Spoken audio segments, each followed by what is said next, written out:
This is incorrect reasoning. Hellwolf explains that his teacher showed him an interesting move. He realized that he had a strong opponent in front of him and decided to go for this experiment. Lotus is beside himself with anger at how this upstart dares to experiment on him while being on the verge of death. It looks like Sam doesn't take him seriously at all, and this makes his opponent terribly angry. He again gains fiery power and is ready to knock out the enemy. Mr. Levins looks at him with a piercing gaze and stops the fist flying at him. His body freezes and severe cuts begin to appear on his skin, as if invisible blades are piercing him. Sam mockingly says that his opponent didn't notice where the silver powder went after the balls exploded. The powder entered his body through a wound on his hand. The balls are made of silver tellurium, and the more the opponent used his abilities, the better the silver powder in his body would explode. Now that he can't use his powers, he looks like a fish on a cutting board that needs to be chopped up. Since Lotus helped Sam with the experiment, he will spare him, and now his choice is to give up or die. The enemy begins to analyze their fight, first with Hellwolf detonating his gun and then using silver powder to block him from using his fire abilities. He sighs and, having accepted everything that is happening, realizes that there is no choice. He gives up. The hologram announces that tonight's winner is Hellwolf. The young man did not even suspect that his data had already been conveyed to one important manager. This cruise ship underground tournament manager's name is Rex Serby. He found out that today's winner is named Sam Levins, and a few days ago he was showing off his talents at a university exchange match. He is wondering if he can make money from this young phenomenon. The secretary reports that Sam's agent declined the offer to continue the game, the reason being that the participant's mental strength is too depleted, so he will not be able to fight. Rex immediately understands that the young man knows how to retreat beautifully, but one way or another he will spend tonight on the ship, and he also asks the secretary to upload the video and see what can be done with it. After much fighting, Sam was finally able to wash away the burden of that day in his soul. Looking at himself in the mirror, he realizes that he received a lot of benefits today. After he returns back, he will have to train a lot. On the table, Flaber's voice was heard from the communication clock. He reports that he received 2 messages that the supercomputer had read his personal data and sent it over an encrypted network. Sam begins to be bothered by this information. Someone on the ship received information about him. He wants to know if Flaber can track who this information was sent to, and receives a negative answer. But the second message was with the text that Sam had become a target for pirates called black-marked ants, and the car they arrived here in was damaged. It shows a 3 times magnified image of the car and slows it down at 3 times the speed so you can see it better. With this, Flaber was able to notice a special intelligent nano-robot. Depending on the scope of application, they can be used for maintenance, location determination, engineering work, and much more. Sam wants to know a specific location who is targeting them. Artificial intelligence says that among all sea pirates, blood ants take second place. However, the blood ants are a loosely organized group. Each core member will absorb the lower lines to form predatory squads of different sizes. And the reason why this disparate organization was able to take second place is precisely because of their developed intelligence. Relying on their intelligence, they can not only carry out precise robberies, but also avoid captivity. After learning about the hierarchy, Sam assumes that the black-tagged ants are subordinate to the blood ants. The hero urgently contacts Christopher and wants to know how much it costs to hire a personal security guard. The partner gives the amounts with 6 zeros and at the same time asks what happened. Sam says that he received information that one of the blood ant squads was targeting them. Hearing this, the business partner says that he will pay 70% of the cost of security. They need a strong person capable of protecting them. After these words, Mr. Levins decides that if they need a really strong person, he can call someone. The next morning, ships set out for our heroes. The boss of the Black Ants commands everyone to be invisible. A colleague reports that the pursued vehicle has slowed down. It seems that the hero is trying to stop the car. They report that a man on a flying skateboard got out of the car. It looks like he was going to inspect it. The attackers assume that the car has broken down. The boss commands that they begin to surround the target. You need to prepare to attack. He gets out of the ship and asks Christopher if he needs help with the car. The young man asks if his interlocutor understands repairs. He cheerfully replies that of course he can help with this, but in his head he is already rejoicing. Everything turned out to be simpler than a steamed turnip. At his signal, all his associates begin to approach the car. One of the gang leans out of the window and starts firing a cannon, shouting that these idiots will be buried at sea. But the terrorists' joy was short-lived. Their heads were pierced by rays of energy. Energy beams emanate from the car in all directions, and they are aimed straight at enemy ships. The gang leader is trying to escape from these attacks. They clearly miscalculated. The beam still takes the invader by surprise, and he finds himself in a hopeless situation. It was Annabelle's doing, only she could create such a frightening attack. The boss understands that if everything is left to chance, he will be finished. He urgently needs to find a way to escape. He is amazed by the high speed of this woman's attack. He will not have time to escape even if he flies into the sea. He sees Sam and realizes that he must kidnap him. This should definitely make this scary woman stop. But the thoughts of this attacker no longer matter. His head was also holed. The last thing he could see was a flying sword that entered his skull. His lifeless body fell into the sea. The guys look and realize how easily the enemies were attacked when they were distracted. Christopher thinks the actual battle looks much cooler than the live action. After Sam learned about the impending storm, he immediately contacted Professor Annabelle to tell her what she knew about blood ants. The teacher immediately understands that something is wrong. She wants to know what is happening. The student admits that he earned some money, after which he was targeted. Annabelle realizes that the matter smells of frying and wants to know where Sam is. She is ready to come for him. Looking at the sinking ships, he was horrified. Of course, he knew about the terrifying power of his teacher, but he never expected that she would deal with the enemies so easily. Annabelle says that she will be on the lookout, and we order the boys to buckle up. She wants them to take supplies, equipment, and anything else that they can pick up and take away. The girl turns around and asks why Sam is standing like a pillar. It turns out he doesn't have a flying skateboard. He decides to use his mental power and makes a rectangular platform in the air. Standing on this makeshift skateboard, he struggles to maintain his balance. Finally, he succeeds. He breathes out a sigh of relief and admits that it might be quite simple. He continues to lay out these slabs in the air and heads straight for Annabelle. He decides to ask the teacher if he can stand on a flying sword in the same way and fly. The professor asks not to distract her. Annabelle flies to the place where the corpse of the black ant boss fell, and with the help of force, she pulls the dead man out of the water. And to the surprise of all the guys, she throws him aside with all her might. He lands on their car with a crash. The teacher tells the students to pack him up as this man has the biggest reward.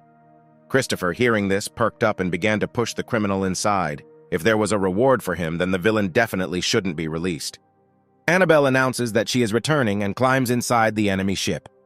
The girl tells her charges that she has things to do, and as soon as they can sort things out here, she wants them to return. As her ship sailed further and further, the guys began to panic. Arriving in the city, Christopher wants to find out what Sam wants to do next. His friend plans to take food to Professor Annabelle in the laboratory. The partner complains. He also hasn't eaten anything since the morning. Sam asks him not to complain, because he still needs to deal with the corpse in their trunk. And this is not the easiest task. There are so many corpses of dead pirates and, in addition, 3 flying cars. At this time, Sam asks the stall for a small portion of shrimp dumplings, a portion of fried sweet potatoes with Dutch beans. Flavor helps his order, saying that although Annabelle has a light taste, she sometimes eats spicy food. He adds another serving of chili beef stir-fry to the request. Sam also wants to know what secret Annabelle knows about Flavor, and the artificial intelligence reveals that she always wears jeans, but in fact she likes to wear skirts. As proof, Flavor sends him a photo of his professor. Sam immediately begins to lose his head from such beauty. The main character says that if Annabelle finds out about how the artificial intelligence is taking pictures of her on the sly, she will kill him. Flavor promises to drag Sam with her if their teacher finds out about everything. Mr. Levins ends the call and decides to check his mail. A flood of various notifications have arrived in his mailbox. Now he has D-rank powers. There are about 8 million in his personal account. And as soon as Christopher surrenders the pirates, there will be more than 10 million in his account.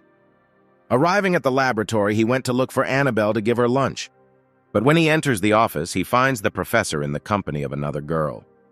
A stranger notices him and asks if this young man is the genius of their research institute number 14. Annabelle, seeing a silent question in Sam's eyes, decides to introduce the girl. This is Amelia Paulman, a financial control officer assigned to their institute in the future, when receiving supplies and declaration of property. First the professor signs, and then Amelia handles the transfer. The girl does her best to put on a cute face and extends her hand to greet Sam. But the young man simply ignores her and continues to look only at Professor Annabelle. He puts a bag on the table and says that he brought lunch for his teacher. Amelia wants to know if they have a lunch break, and Annabelle wants to invite her to share the meal with them. But Sam didn't count on one more person, so he took only one pair of sticks. A few days later, Sam notices that Amelia doesn't seem like she's going to interfere too much with their work. But her behavior begins to greatly bother the main character. Every day she comes to the institute in sexy clothes and beautiful makeup. It doesn't look like she's working at all, like she has other intentions. The girl even invited him to go for a walk several times. Sam understands that he needs to find a way to cope with her, otherwise it will be difficult. Amelia runs up on him from behind and asks if he is free on Saturday, and also asks him to help her carry her luggage to the university. Even though he feels awkward, he agrees and asks her for the address and promises to be there on time. Amelia breaks into a smile. Finally, Sam takes the bait. A 19-year-old boy at the dawn of his strength will definitely not be able to resist her charm. Her boss was the rector, and he asked her to take possession of the research materials of Research Institute number 14. In the current situation, she would be able to complete the task even ahead of schedule. Mentally, she apologizes to the boy. She will have to take advantage of him to get a quick promotion and increase in salary. It's like a new guy, but none of the previous ones helped her with a promotion. And besides, Sam Levins is 19 years old, about 5 feet tall, and he is very handsome.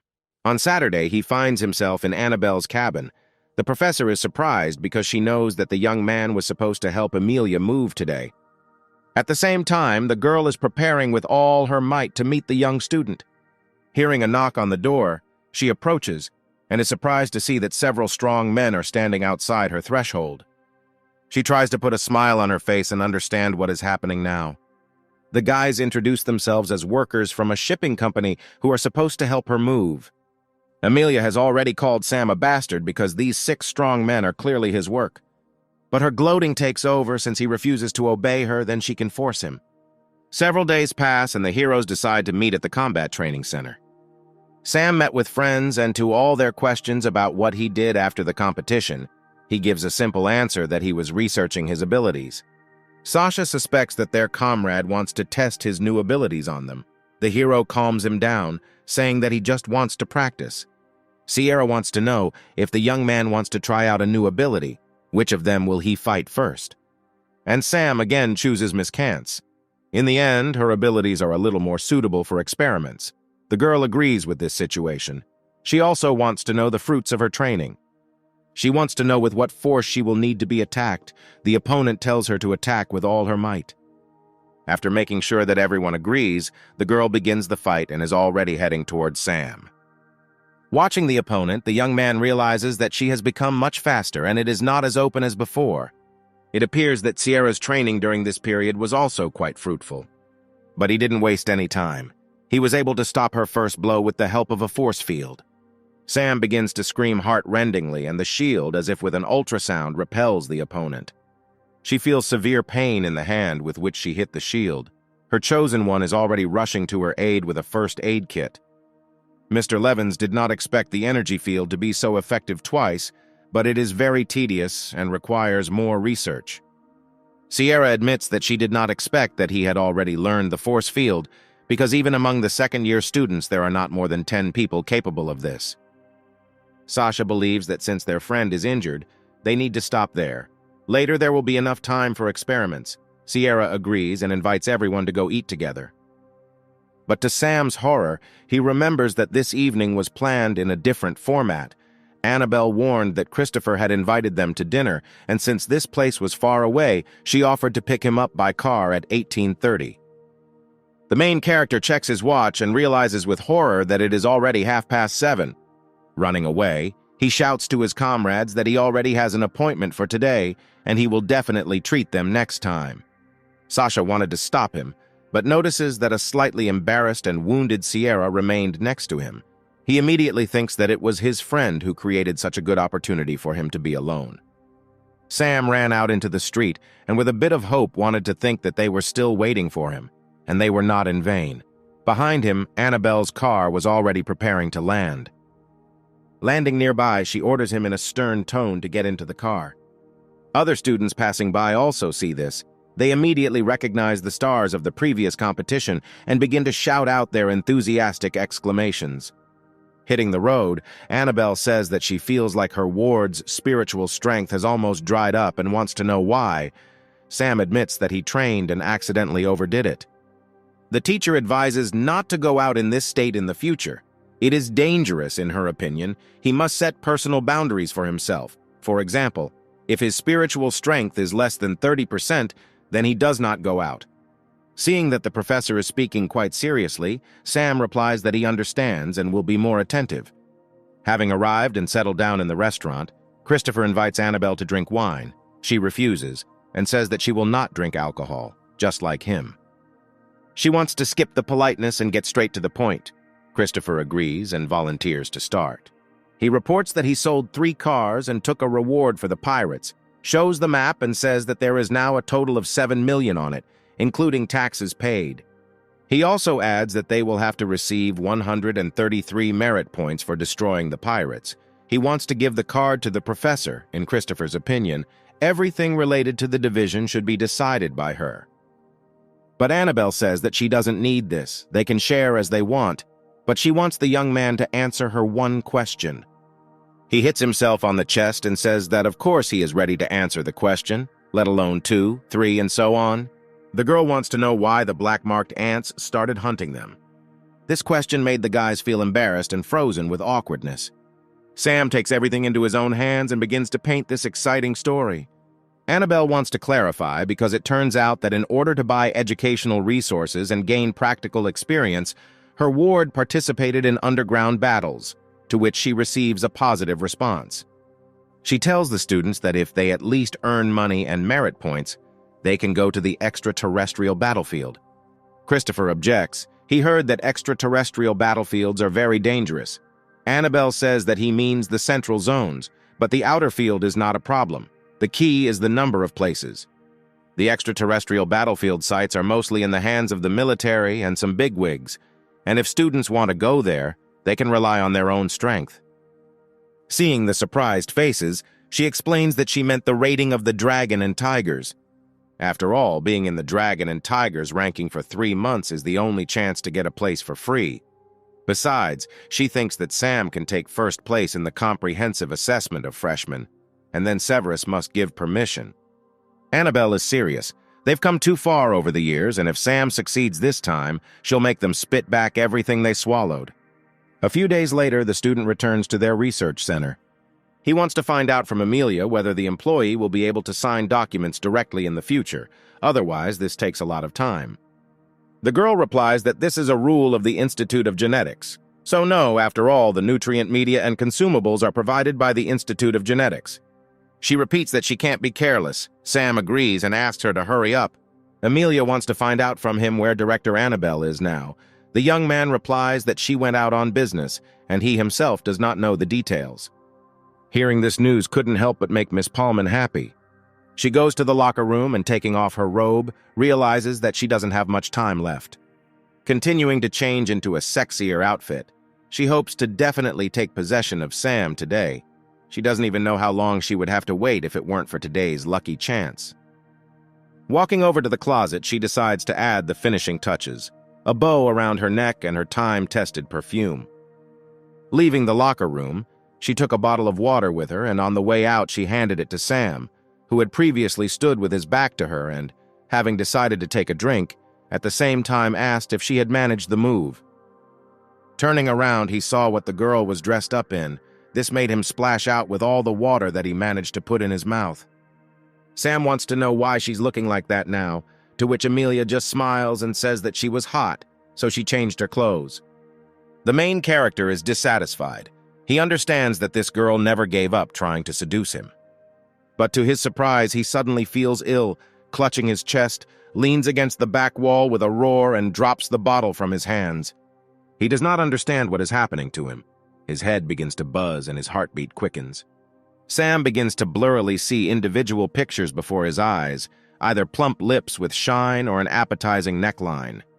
Finally, he manages to see the whole picture. The charming Amelia stands in front of him and hands him candy. Looking at her, he cannot understand whether she has always been so beautiful.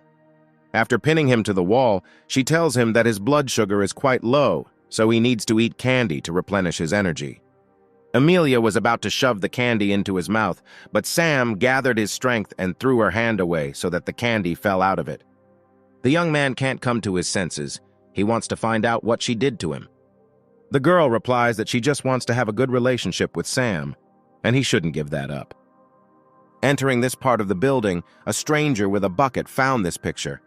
After looking at this for another second, the girl decides to throw cold water from a bucket on Amelia and Sam. But that's not all. The next step was a kick that flew right into Miss Palman's face. The stranger does not stop and continues to kick the girl, wailing what a shame it is. She tells the now knocked out Amelia that she shouldn't seduce anyone and how dare she do anything to Sam Levins. The young man, meanwhile, became even more confused. The voice of this long-legged, creepy girl seemed familiar to him. She tells Sam that if it weren't for her, he would obviously be in trouble. But the young man has not yet fully recovered, and she has to grab him by the arm so that he does not fall. Sam wants to know how he was tricked, and the stranger explains that Amelia used aphrodisiac perfumes containing very strong pheromones. At that moment, the door behind him opens, and Professor Annabelle enters the room. The stranger admits that she has already told her everything. The teacher immediately goes to Amelia, who is lying on the floor, to check her pulse. Annabelle notices that there are nano cameras attached to the clasp, the necklace, and everything, and they are still working. The stranger with a proud look says that as long as she is here, they don't have to worry. The cameras won't be able to send a signal. The professor wants to hear Sam's opinion on how he thinks it's better to deal with her. The young man believes that in order not to send financial employees to them again, they need to cremate Amelia and put a clone in her place. Hearing this, the girl begins to break out in cold sweat and hopes that this is all just a joke. Annabelle turns her head. She believes that this option is all-encompassing. Clones don't last long and there are significant long-term risks. She sits down and wants to know for what purpose she communicated with Sam, and recommends that she not be cunning, because she is not against using unconventional means of extracting confessions. Amelia reveals that the provost wanted her to get close to Sam Levins in order to control him and get their institute reports.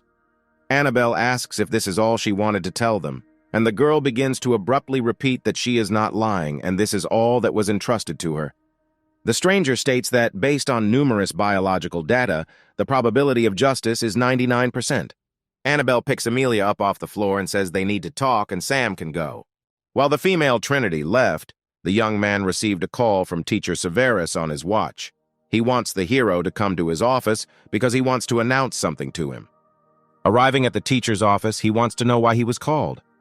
Severus hands him a notice that he is a first-year covert student who has missed 52 classes over a 3-month period, and the University of Genetics stipulates that if a student misses more than 30 classes during the defense period, he will receive a warning. Sam decides that this is some kind of mistake because he wrote an application for leave. Severus praises him for writing the application, since without him, it would have been more than a warning. But the young man objects to him. He remembers that according to the rules, before issuing a written warning, a verbal reprimand is first required, and he did not receive such a warning. The teacher sees that it seems that the student is well acquainted with the rules. He invites Sam to take a closer look at his communicator. He sent him 2 SMS messages on the 5th of August and the 2nd of September. The hero actually sees messages in which the teacher calls him to class. Even though these messages were intended for reminding, they did not provide for punishment. It looks like Severus is digging a hole for him. But he cannot figure out why his teacher needs this. But remembering his conversation with Annabelle, he finally understands. This is all to keep him from participating in the Dragon and Tigers ranking. He wants to know if Severus thinks it's fun. But the teacher claims that the warning is only to force Sam to improve his attitude towards studying, but the 3-month punishment period passed quickly. The young man says that the teacher is right and 3 months have passed very quickly, but he wants to add something else to him. Slamming his palm on the table, he explains to Severus that he is very stingy. especially when someone picks his pocket and steals things under his nose. The teacher says he should calm down because they didn't take anything from him. But Sam knows that once the warning is issued, he will be deducted a bottle of E-rank capsules every month. Leaving the office, he tells the teacher that they themselves wanted all this. Sam's last words were that Severus would regret it, but the teacher just laughed. For him, it was a childish threat. Walking down the corridor, the young man reflects 2 months ago, during the battle with Dan Schneid, the teacher gave him unique low-rank training methods for an exceptional type. He planned all this for this moment. If this is so, then the entire flow is controlled by the Transcendental. This is an internal competition between erudition and the Transcendental. He stops at the large window to watch people training outside, and it gives him an idea. In that case, then everything should be fine as long as it uses some external matching methods. Coming out into the street, the students immediately notice Sam and begin to whisper about the already famous flying swordsman. Someone shouts out and immediately wants to invite him, burst out, some just to ask for advice and others just to look at the flying sword. Sam says that there are a lot of them and they will absorb all his spiritual power. He cannot defeat them all at once. In the crowd, he is offered to choose his opponent himself. The young man likes this idea, but he offers to choose several opponents. Hearing this, the crowd begins to shout even louder so that the student notices them. The first thing his gaze falls on is the guy in the hat, and he chooses him. The stranger is incredibly happy about this. Sam is trying to select several contenders. He hopes that they will not disappoint him, because it is not often that someone gets the opportunity to fight him. The main character believes that he needs to choose 3 more, otherwise he will not feel any pressure. At this time, a teacher comes to the site. He wants to know what is happening here, and one of the opponents reports everything to him. Having learned that Sam will be 1 against 4, the teacher begins to worry a little. One of the students suggests that the teacher call Professor Severus, since there are quite a lot of people. The student is reminded that they need to be more careful and better inform the associate dean. The student announces that a training battle of 1 against 4 will now begin. They start, and all 4 of them start to surround Sam. They decide to attack him according to the set plan. Someone begins to use earthen spikes, and the abilities of lightning and fire come into play. Sam protects himself from these blows with his strong mental shield. Having repelled enemy attacks, he responds to them with his silver balls. But his rivals were ready for such tricks and set up shields in advance. The first student chosen shouts mockingly that the fire and earth attacks were just a way to distract him. Their final move is to make it so that he cannot stand still. When a person loses concentration, even the strongest psychological qualities can momentarily falter. But even this one moment will be enough for them. While the ground under Sam's feet gives him no rest, his opponents decide to attack at the same time. The leader commands that they all concentrate and take advantage of Sam's lack of support. They must not let him gather. When all the attacking forces met, a large explosion occurred and clouds of smoke rose into the air. The students think that it's all over. They consider the attempt to go 1 against 4 arrogant. He was in vain looking down on the prohibitive type. But then the leader hears a familiar voice above him. Looking up, he sees an unharmed Sam standing above him. The student cannot understand where the freshman got such a high-ranking skill. During the exchange competition, he was not capable of this. Mr. Levins launches an attack, throwing a hail of balls down. They quickly begin to injure arrogant opponents. Professor Severus arrived on the platform and he orders Sam to stop. The teacher turns to another teacher to find out if medical teams have been called to the scene and receives a positive answer. Severus wants to know why Sam came here, and the student tells him that he came for a practical lesson. He was punished for not coming to his classes earlier, and if he does not come again, he may be expelled. All students, having learned that the famous student was given warnings, begin to actively whisper to each other. Medical personnel have already arrived at the site and began examining the wounded. They report that all 4 received fractures of the femur, and it will take them about 15 days to recover. Severus begins to boil with anger. What 15 days tomorrow the rating of the Dragon and Tigers will open, he understands that Sam did all this on purpose. Mr. Levins analyzes that now 4 freshmen from the Beyond type will now not be able to participate, and this is just the beginning. Now he's going to have fun 1 against 6. He wants to know if anyone has the courage to do it. The students begin to back down, seeing as 4 of their group were sent to the hospital by Sam. Severus orders everyone to disperse, replenish their energy, and prepare for tomorrow's Dragon versus Tiger first-year ranking battle. Sam scoffs and asks the teacher what's the matter. He asked him to come to class, and now he doesn't allow students to fight with him. Why then was he given a punishment? The teacher tries to explain that he issued a warning to save his life and asks not to create problems for him, to which Sam considers this shameless, why only Severus can create problems for him, but he cannot in return. The young man comes as close to him as possible and reminds him that if anyone takes his things, they will have to spit everything out, and promises that they will continue after tomorrow's Dragon and Tiger's ratings. Severus decides to go to Mike Mitchell, another deputy dean, and tell the story that happened to Sam in the first years. Mike is interested in how many students will be in the top 100 of the Dragons and Tigers rankings. The teacher suggests that 20 people will be in the top 100, and only one student named Ian Richter will be in the top 10. The deputy wants to know if this is enough to take first place in the evaluation, to which Severus replies that it will be enough. And the only thing the teacher is worried about is the extraterrestrial quota. Mike believes that the extraterrestrial quota is not a cause for concern. After all, in the 4 years since he led the exceptional type, this type has always been number 1. If they win this year too, it will already be 5 wins in a row. After listening to the speech, Severus bows to him and promises that they will definitely take first place in the evaluation points this year. At lunch, Annabelle wants to know if the rumors are true that the teacher gave him a warning and then he beat up 4 of his students, to which Sam gives a positive answer. It would also not hurt her to know if he still wants to take revenge on Severus North. The young man also agrees, because the teacher constantly bothered him, so now he will bother him in return.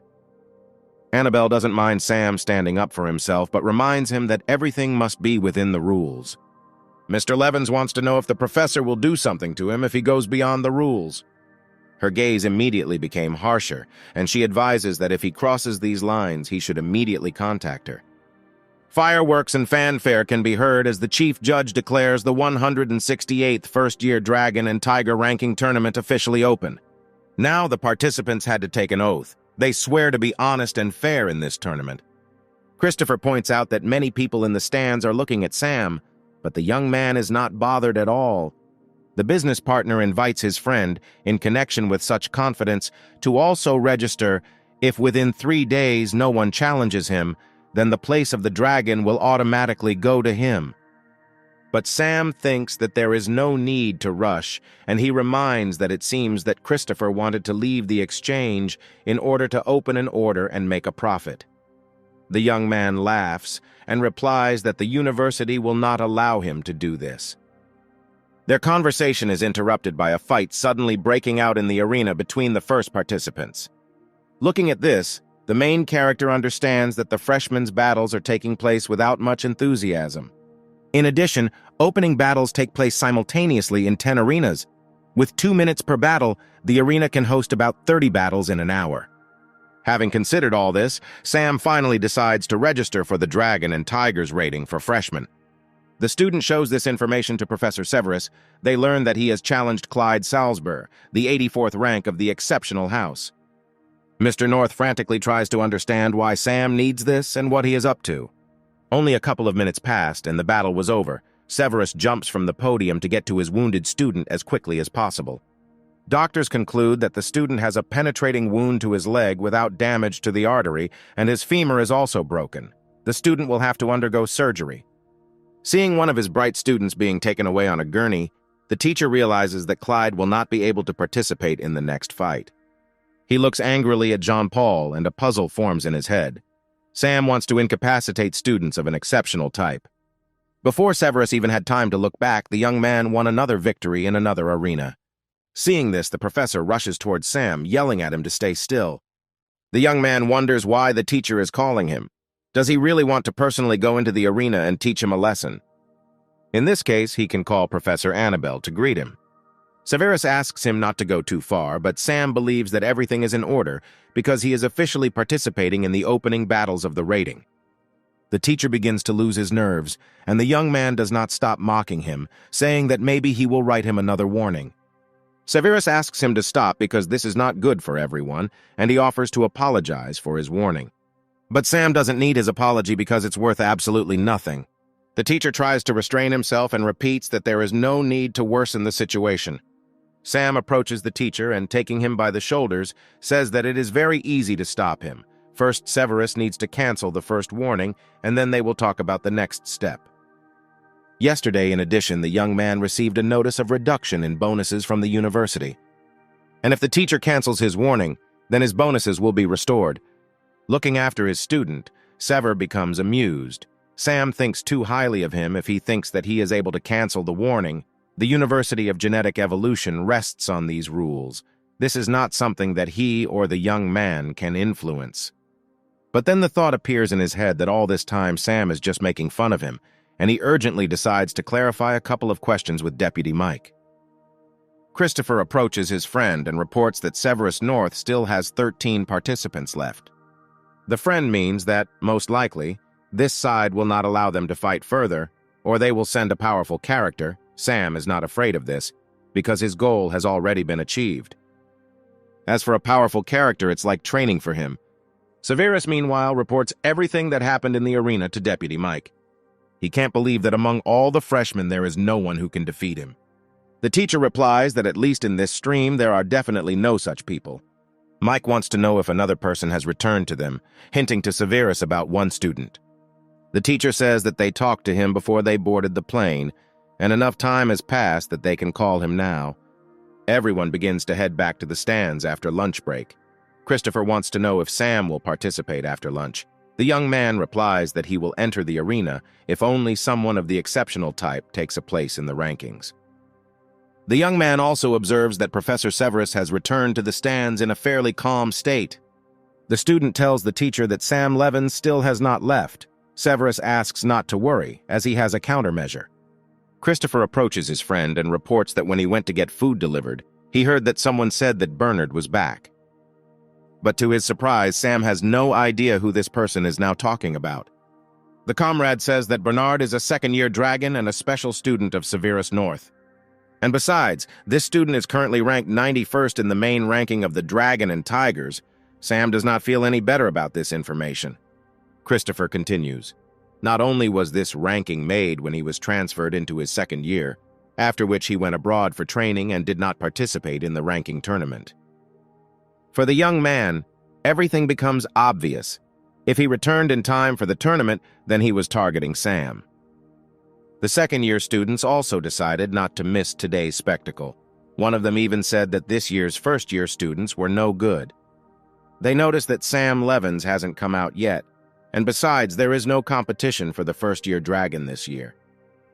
The guys discuss that they heard gossip about how he quarreled with the teacher. Killian tells them to stop discussing unconfirmed information, which will only make the situation worse. Finally, Sam's name appears on the scoreboard, and the sophomores wonder where in the rankings he has challenged. To everyone's surprise, Bernard entered the arena. They realize that it seems that teacher Severus spent a lot of money to invite him here. The whole company has an alarming question whether a freshman will really challenge him. Their questions fall away when Bernard and Sam find themselves face-to-face in the arena. But all the viewers are already in anticipation. People will clearly be able to see an interesting show. Everyone watching the live broadcast of the ratings also glued their eyes to the screens when they saw Bernard. Having learned that the flying swordsman has challenged him, everyone wants to see it live and rushes to the arena.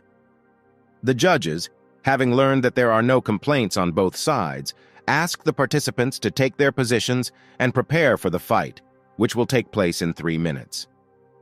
Sam notes that there are suddenly a lot of new viewers. Bernard turns to his opponent and says that he does not care for what reasons he is challenging the overall ranking of the Dragon and Tigers.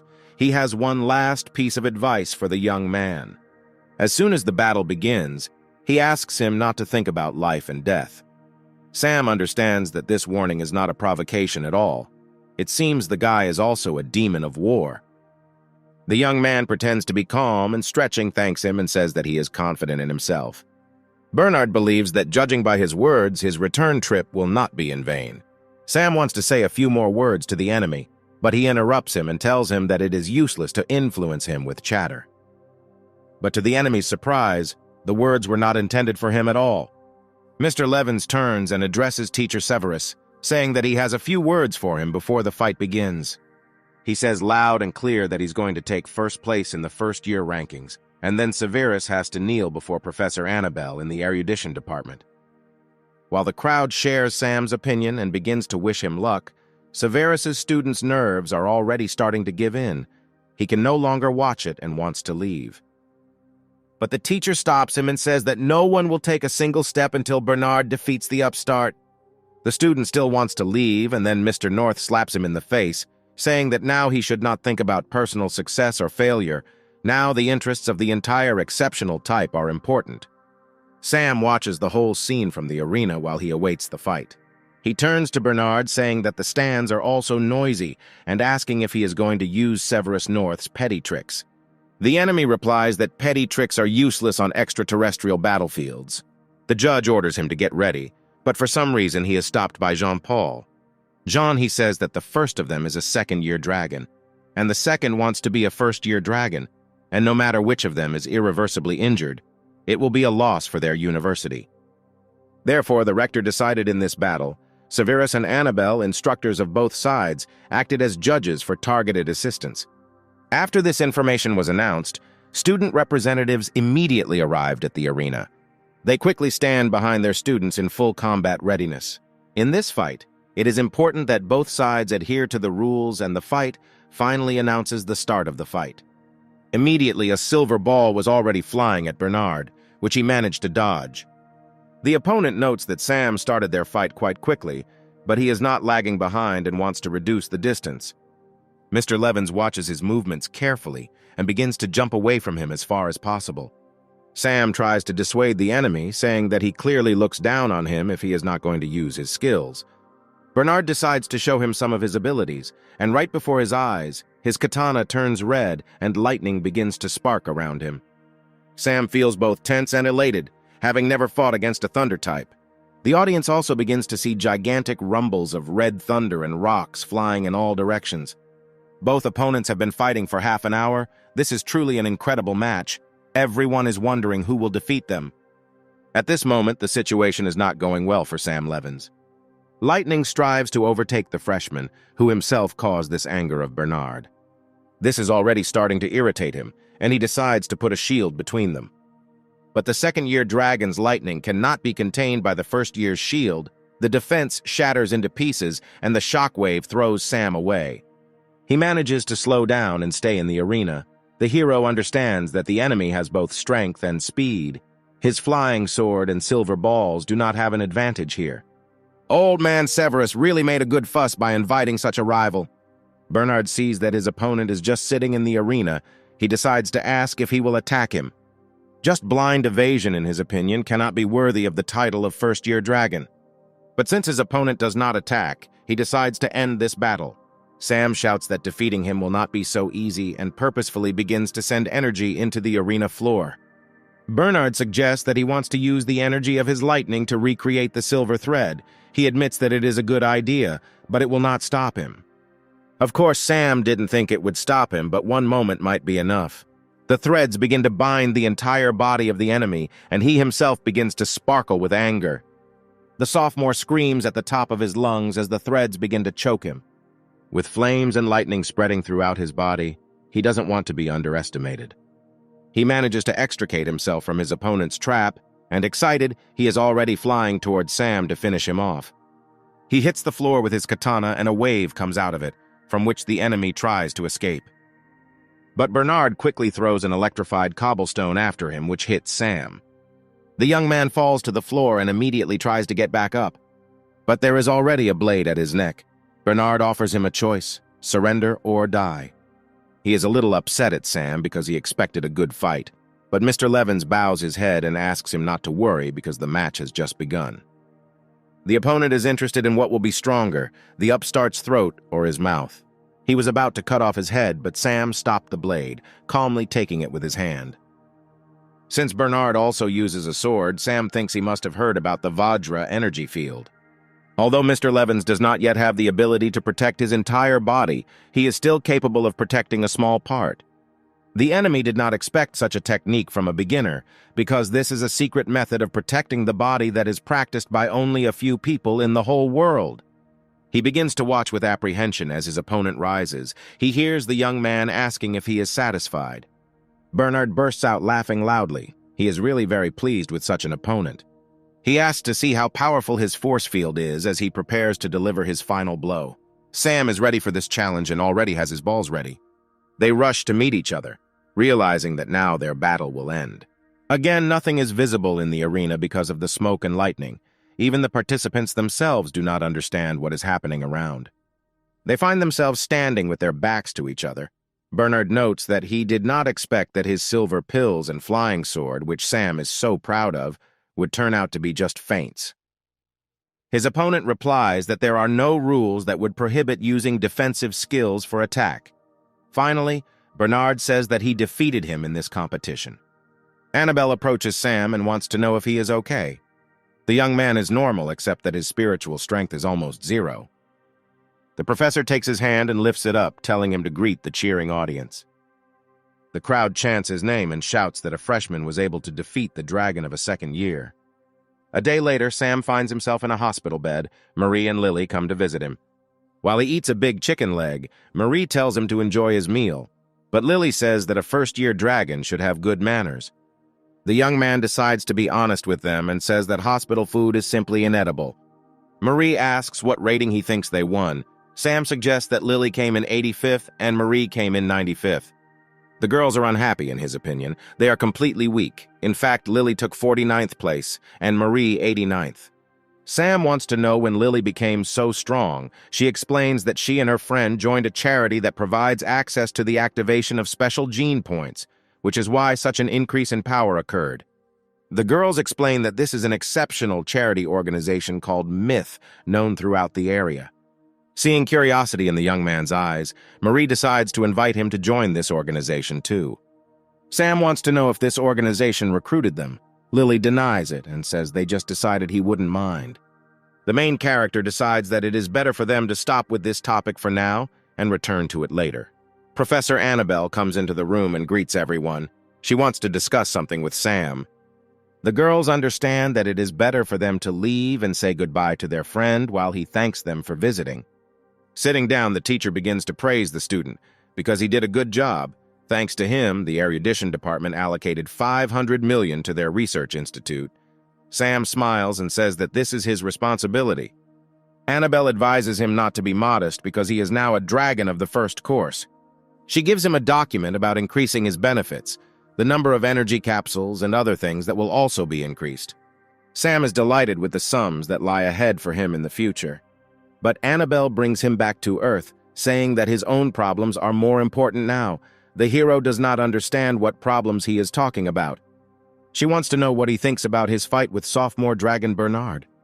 The young man understands that if he had not used silver balls and a sword as bait, and also an energy field, he would definitely have lost. Annabelle confirms that physical strength is the biggest problem now, and if he wants to return from the extraterrestrial battle alive, he needs to improve his physical and genetic healing chain. Sam decides to ask Annabelle about the Myth organization. The teacher is interested in Sazu and wants to know if they invite him to join. The hero replies that not at all. His girlfriend mentioned that they quickly help increase strength, and he refused their question about joining. Annabelle is glad that her ward refused, because the myth and the redemption of the Dawn appeared almost simultaneously, but seemingly took different paths in their development. She heard that the Myth organization has gained de facto control over the EU zone and the non-union zone. In the last few years, there have been tendencies to compete with large areas, and their intentions are very ambitious. But now Annabelle advises Sam to focus on training, and as for people, it's better not to mess with them now. That's all for her. She wishes the young man a speedy recovery, and reports that perhaps in a few days he will be discharged from the hospital. Analyzing all the battles completed over these months, the hero understands that he does not have the strength to wait, and it is really time for him to gain experience. The next morning, Annabelle came to the ward again to visit the student, but his things were not there, and a note was left on the table. It says that he left to gain experience and will return home only in a month. 100,000 mountains, 1 million mutated creatures await him ahead, and Sam is sincerely confident that this will be a good experience for him.